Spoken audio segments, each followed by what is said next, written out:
This HOH that I've won, is it actually a HOH or is a houseboy on disguise? Hey Bethans, what's up and welcome back to my channel. My name is Austin Betha. I'm so glad to have you here. If today is the first time on my channel, please do also hit on the subscribe button before you leave. Also give this video a very big thumbs up right now or at the end if you enjoyed watching it. Okay? Guys, the housemates had their diary session today and Cross took me out. Like Cross literally killed me with his diary session. I mean, this guy was practically asking Big Brother, this head of house for the final week, is it really HOH or is houseboy? Because the way things are going in this house, I'm like the houseboy. Oh. Even if I'm going to be the houseboy, which I'm not complaining, but let me have extra perks better than my housemate. Because the other housemates are just chilling. I'm the one that's running up and down. I'm the one that's doing all the errands, doing all this, doing all that. Big brother, there's no difference between me and this housemate. There's food upstairs, there's food downstairs. Like, there's no immunity for the head of house, there's no immunity for the rest of the 5 housemates. So what then makes the difference between me and this other housemates? Big brother, jig. Okay, jig, you need to give me something that jig. I say, hey, Biggie, please give me something that jig. This boy was literally asking for a movie date, just play movie for him on TV, something for him. I get it, and I'm like, big brother, please, consider his request and consider it very quickly. Would you be kind enough to add a little bit of flair or a little bit of enjoyment in this HOH? But then Big Brother was basically just asking them, how they felt being finalists, how they felt about the whole eviction that happened on Sunday, and just basically their experiences in the house. So far, it wasn't anything deep. But then that of course, his request cracked me up, and I felt like, what? It's worthy of mentioning. Okay, now moving on to the evictions that took place on Sunday. Venita and Somgel left the house, and obviously there's usually like the interview thingy, and I kind of paid attention to the interview by these three people because we know why. There were a lot of things that happened in the house and they were actively involved one way or the other. And I'm going to start off with Venita, because yes, a lot of people have been waiting to hear from Venita, especially with the whole Adekunle situation, the dinner that didn't particularly dinner as it should, just all of those things, and her rift with Ilebaye, doing. There were just a lot of things that happened in the house, and it seemed like Venita was at the center of it all. At the center of it. Shut up. Focus on Amebo. Leave singing for people where they sing, but still sing. I go sing. If you don't like her, not like her, I go still sing. Anyways, guys, speaking about Adekunle, guys, Venita had this to say.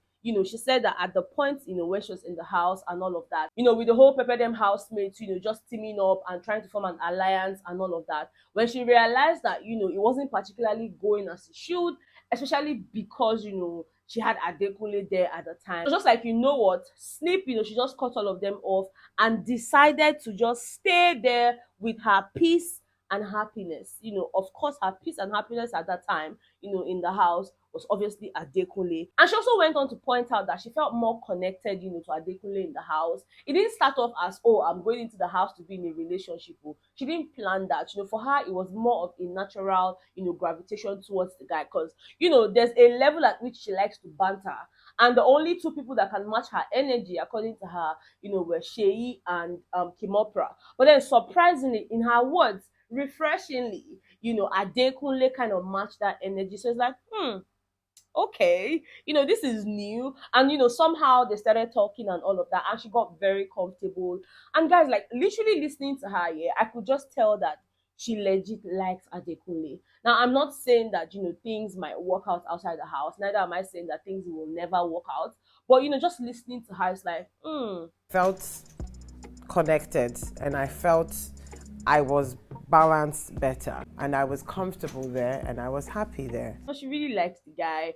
She's willing to wait for him to come out of the house, for them to have a conversation before they know what next. if they're going to move forward, or if it's just going to be hellos and byes. At this point, I might as well just wait with her, make her know wetin dey happen. But in all of this year, one thing remained constant, especially throughout the show, the fact that Venita is quite creative. And it was really interesting to hear her say that she's ready to launch a creative consultancy company. So for me, that's a huge win. It takes a platform sometimes for you to realize the gifts that you have. And it's not to say that she hadn't realized her gift or anything. But just seeing that despite all the shouting and the bass here and there, we could still, point out the fact that Venita is creative. And I think that that's something she should totally bank on. She should actually take that to the bank. Ebuka also asked her questions, regarding Ilebaye and Doyin. And for Doyin, it was really quick. In her words, I don't really regard her. Not even that deep. She was like, yeah, she caught a bullet here and there, where the girl said, like, she was calling her a bitch, bitch, according to her. And she's like, hey, are you talking to me?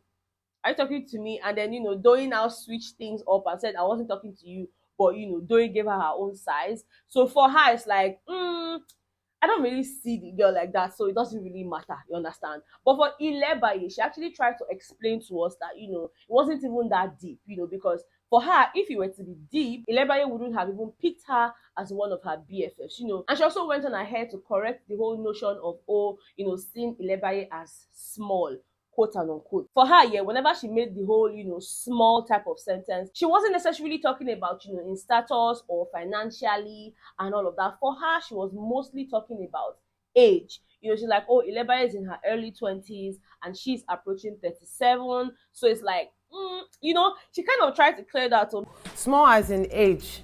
For me, I think here is like a lot to do with maybe status or finance. It's not really anything to do with that. Me, I don't really know how I feel about that, because it was way deeper than age. Let's not lie. It was way deeper than age, and it felt like bullying at a point, But then again, it is what it is. These are the things that they come out to say in the house. But like I always tell you people, I know what I saw, okay? I know what I saw. You will not make me unsee the things that I saw. So it's okay to say anything, during your interviews and all of that. But, she gave us a show, and that's something that I'm very thankful for. Okay, now, of course, there was also the conversation between Ebuka and Soma, and of course, Ebuka and Angel. Guys, for Soma, Soma said, you know what? I know I talked about being focused, on the show. But yeah, I was still focused because when I came into the show, I focused on one girl. Guys, Soma is 100%, convinced that him and Angel are an item, and for him, they are solid. Regardless of side talks, fans here, people saying this, people saying that, they are solid. Okay, so Somgel shippers, according to Ebuka, you guys have been fed, well fed for that matter. I know it's going to be crazy. People would want to say this and side talks and fans and all that, but I believe you're solid. We're good. I really don't know, guys. I mean, he seemed really happy with Angel. But then again, there's the whole question of you have a girlfriend outside. And he went on to tell Ebuka that, before he got into the house, he had a conversation, with his girlfriend. You know how you like have a conversation without necessarily having a conversation, but then it's almost like, just do what you have to do on the show. So it's like, okay, now that you say do what you have to do on the show, and he has done what he did on the show, and he has come out with the result of what he did on the show. Hello, ma. Where does that leave you? Because now I'm confused, especially seeing the way he's speaking highly of Angel. Angel is a very special person, even though she has a lot of walls around her. You have to be really patient, you have to be this. I say, now, wow. I love it because even Angel, during her own interview, she went on to say, yes, that she has a boyfriend who she has been with for 2 years, but then she cannot lie that she doesn't like Soma. And she actually mentioned that it would be weird to say that she likes Soma more than her boyfriend. I mean, Angel's interview was just somehow, to be honest, I'm like, madam, what are you saying? She just be like, yeah, it's complicated. I say, Angel, what's the apple for you? Just get her to be man. Ebuka even went on to ask her the point at which she, noticed Soma in that way, like in a romantic way. Was it like from the get-go of the show, or it was something that happened along the way? And she was like, well, she noticed Soma on the first day. She had told him, look, we're going to be G's, and Soma also repeated the same thing, right? But then for her, the romantic spark started one of the pool parties. She had noticed that Soma was not at the party, and she's like, where is Soma? Then she went in to meet him. Oh, the guy was having like a mood swing and all of that, and she was trying to talk to him and all. And then the next thing, the guy now asked her, "Can I kiss you?" And she was like, there was some type of flutter in her stomach. So she was like, yeah, so for her, consent is really, really sexy. And that's something that she really, really likes about Suma. So at this point, guys, I really don't know. Ebuka don't ask and say your boyfriend, because, your this one now, you choose Suma for stage, you get boyfriend. I actually like Suma, but it's weird to say that I like Suma more than my boyfriend. I've been with my boyfriend for 2 years. Like, see, at this point, Angel will be fine. You guys know Angel, like Soma rightly said, Angel is deep, so I'm not about to start, digging deep right now on the internet. Anyone what she want to do, make she do as long as she's happy, as long as Soma is happy, as long as their relationships outside. I don't even know. Maybe that one will be happy or sad. See, whatever it is, yeah, they should just sort it out. They'll be fine. Okay, guys, that's basically all the gist that I came here with. Let me know if you listened to Cross's diary session. Like, did he crack you up? Just seeing how he was telling Big Brother, this thing no jig, jig. Also, let me know what you think about Venita's explanation about the whole, Ilebaye situation. Just let me know what you think about all of that. Okay, even the Somgel ship thingy. Let's talk about all of that in the comment section. All right.